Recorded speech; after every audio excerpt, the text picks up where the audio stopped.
Here's what you need to build your bow. First, you need a piece of 3/4 inch PVC cut to 5 feet long. You'll need a 12-inch section of 1-inch PVC. And you'll need 2 4-inch sections of 1/2-inch PVC. You'll need some kind of a cord for your string. I have some paracord here, that's what I'm going to use. You'll need some tape, some good strong tape. I'm using some electrical tape. You'll need a paper clip, preferably the one that has the plastic coating on it. You'll need some type of a saw and a rubber mallet. So let's begin. You're going to have to cut on your 1/2-inch PVC all the way through one side so that you have a gap and then you can be squeezed down a little bit. You also need to do it with your 1-inch PVC too. Once you have your 1/2-inch pipe cut, you'll need to pound it into the end. Just take your rubber mallet and just start whacking on it, and it'll slide down in there. You may have to squeeze on the piece that you cut. Now once you have your 1/2-inch inserted into your 3/4, you'll need to cut a little groove in it.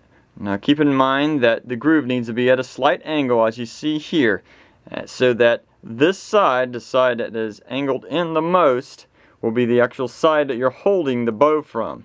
So this reason is when you put your string, your cord on there, that as it is being pulled back, it won't slide out.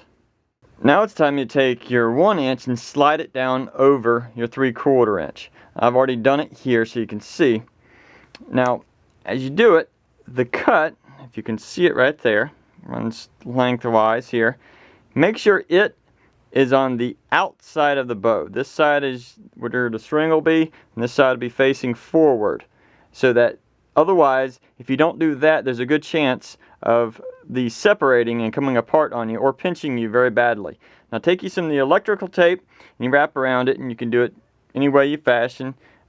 But if you can overlap it, it will look good and it'll provide added strength. Now it's time to take your paper clip and bend it like so. So you have one long end and one little short end up top. Now you take this top end and you twist it 90 degrees to the bottom. Like so. Try and keep it as straight as you possibly can because it's going to sit on the bow. Alright. Once you have that ready, this is going to be the little pedestal that the arrow sits on. Take it and you'll make sure that you are on the correct side, and you will tape it to your bow like so.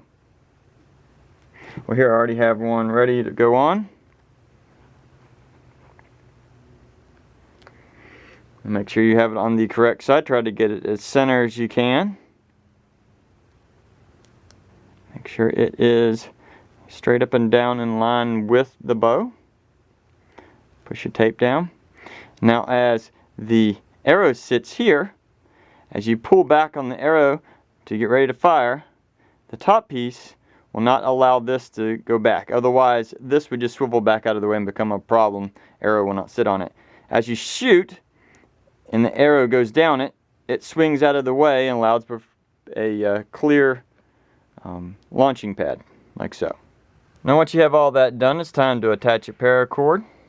As you see here, I just have it tied very well. You can also, if need to, possibly even burn or melt the cord right there so that it will be more glued, won't come untied.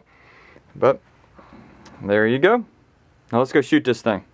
It's a good idea to wear some kind of a wrist brace because it will. There's a good chance of it hitting your wrist and it can take some skin off if you're not careful. Let's give it a shot.